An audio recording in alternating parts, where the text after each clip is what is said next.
Did you know that 1 in 3 first-time buyers in the UK are being rejected for mortgages even when they think they can afford the payments? Today, we're going to look into how much house you can afford based on 3 different salary ranges. And we have 3 useful rules that will help you figure this out. We're going to break them down using real numbers and real examples. Hi, I'm Aisha, your friendly neighbourhood economist, and stick around until the end where we'll provide a creative method to buying a house. Okay, let's start with what's known as the 28-36 rule. This is a principle that lenders often use to assess mortgage applications.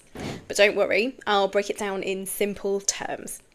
Let me introduce you to our 3 house hunting heroes. Penelope Penny Poundsworth, a tech project manager earning £46,000 per year. So she's in the 75th percentile. Next we've got William Bill Wellington, a teacher making £33,000 per year.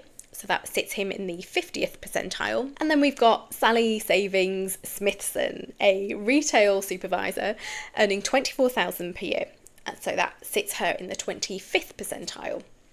So the 28-36 rule states that your monthly mortgage payment shouldn't exceed 28% of your gross monthly income, and that your total monthly debt payments, so that includes your mortgage, shouldn't exceed 36% of your gross monthly income. Okay, so let's see how this plays out for our 3 friends.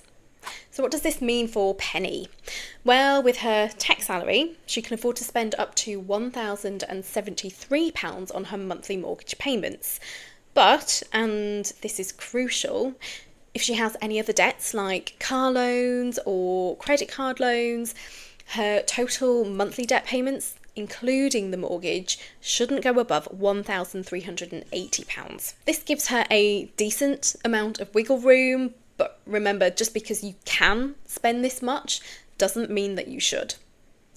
Now, Bill's situation is interesting. As a teacher, he can put up to £770 towards his monthly mortgage payments.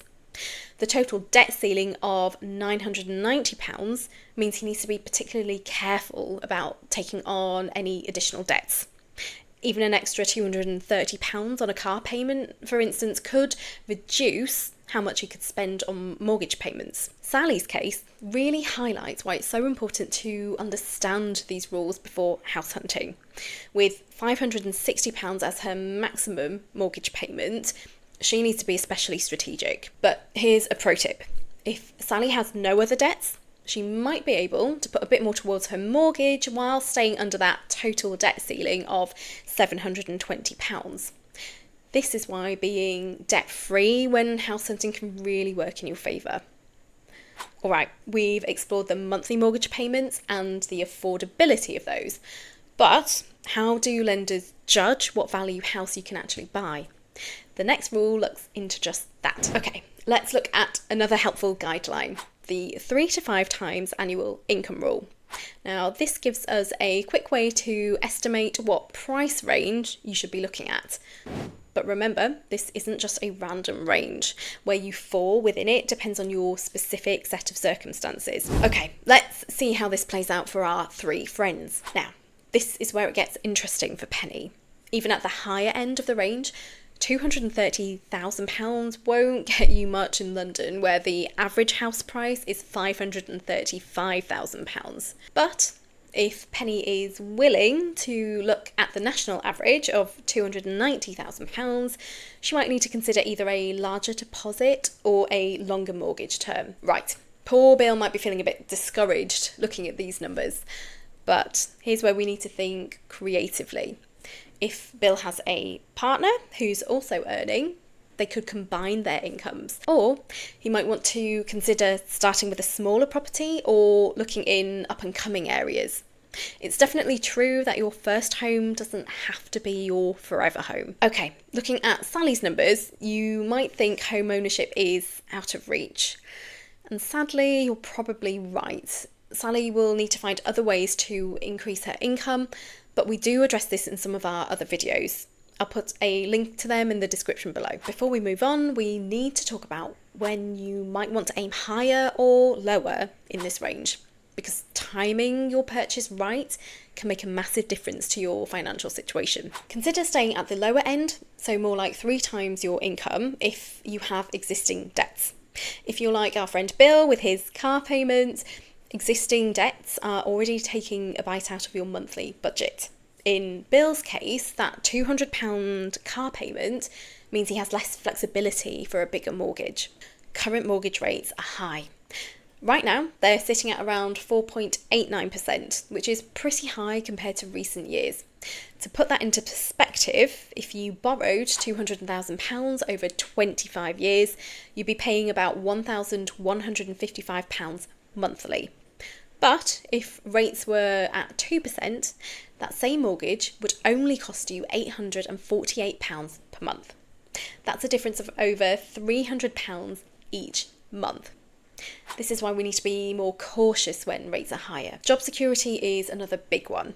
Maybe you're in an industry that's going through changes or a company that's been talking about restructuring. In these cases, it's better to give yourself some breathing room rather than stretching to the absolute maximum. And if you're just starting out in your career with modest salary growth, being conservative might make more sense. Now, let's talk about when you might want to aim for the higher end. So that's more like 5 times your income. If you're completely debt-free, you're already ahead of the game. No car payments, no credit card debt, no student loans hanging over your head. This means all your income can go towards the mortgage and living expenses. When mortgage rates are low, which they're not right now, but they will be again someday, you can afford to borrow more because your monthly payments will be lower. Job security is huge here too. Let's say you're a teacher with tenure or a civil servant with a permanent contract. That kind of stability means you can be more confident about taking on a larger mortgage. The same goes for careers with strong growth potential. Maybe you're a junior doctor or a software developer in a growing field. If you can see your income increasing substantially over the next few years, that higher mortgage might make sense. And here's the real key to stretching yourself: having a solid emergency fund. I know it's something that you hear about a lot. I'm talking about the 3 to 6 months of expenses tucked away in an easy access account. But this really is your safety net. If you've got this, plus your regular savings, you're in a much better position to handle a bigger mortgage. Okay, perhaps it looks like you can afford the monthly payment, and now you have an idea about what house price might actually be attainable for you. But how does this fit into having a good financial plan within your take-home pay? Let's see how this breaks down for our 3 house hunters, but this time looking at their actual take-home pay after tax and national insurance. And we'll take the maximum mortgage payments from the 2836 rule. Looking at Penny's numbers, we can see she has about £1,473 for her needs. With a mortgage payment of £1,000, she's using about 68% of her needs money just for her mortgage. This is quite tight, but still doable. The key here is that she has £589 left for savings and debt repayment. And that's an important buffer for building long-term wealth. Bill's situation shows us something really interesting. His mortgage payment of £770 takes up about 69% of his needs money. Very similar to Penny's situation percentage-wise. But notice how his wants category is significantly smaller at £671 compared to Penny's £884. This is why the 50-30-20 rule needs to be flexible. Everyone's situation is different. Now, Sally's breakdown really highlights why starting modest is so important. Her maximum mortgage payment of £560 takes up 66% of her needs money. Actually, a slightly better ratio than both Penny and Bill. But look at her total savings capacity of £339. This is why we need to be especially careful about not stretching too far on the house price. Every pound counts when your numbers are tighter. Before we move on to our creative method, I thought it would be helpful to have a quick breakdown of what it actually costs to pack up and move into your first home. Using current UK house prices, let's take a look at what you actually need. But looking at these breakdowns, you might be thinking, this seems tight. And you're right, which is exactly why a creative method of building equity fast can be a smart strategy. Let me show you why. Let's look at a practical example using our friend Bill Wellington. Imagine Bill has two choices. Let's break down why option 2 is so powerful. With the modest option, Bill's monthly payment is £550 instead of £770. That £220 difference might not seem huge, but let's see what it could do. If Bill puts it straight back into his mortgage, he could reduce his mortgage term by about 8 years. He could save approximately £37,000 in interest over the life of his mortgage, and he could build equity much faster for his next property move if he wants to. If Bill invests it, he could achieve an investment pot of just over 31k after 10 years, assuming a 7% rate of return. And this could be his deposit for a larger property later on or part of his retirement savings. And if Bill splits it, he could put £110 extra on mortgage payments and £110 into investments. This gives him both faster equity building and a growing investment pot. The real magic here is flexibility. By starting modest, Bill has options.